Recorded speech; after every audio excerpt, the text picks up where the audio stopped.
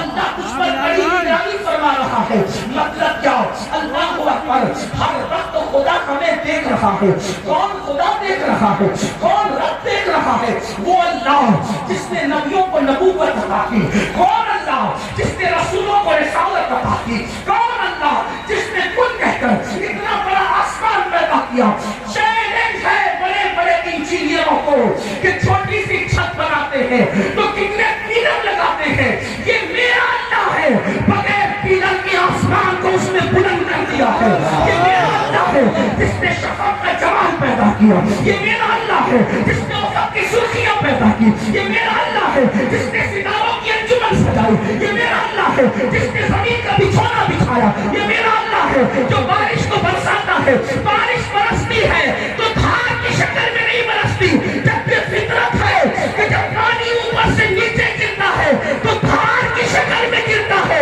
وہ کون ہے اتنے بلند آسمان سے پانی برساتا ہے تو دھار دھار نہیں بلکہ قطرے قطرے برساتا ہے، اسی کو اللہ کہتے ہیں۔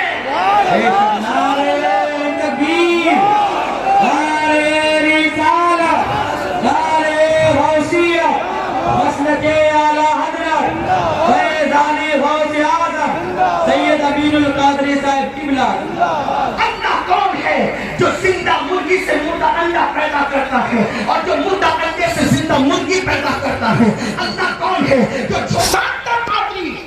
قادریت کپڑے پکڑ کر نہیں ملتی، قادریت صرف رسمی طور پہ ہاتھ میں ہاتھ دینے سے نہیں ملتی، قادریت چل کر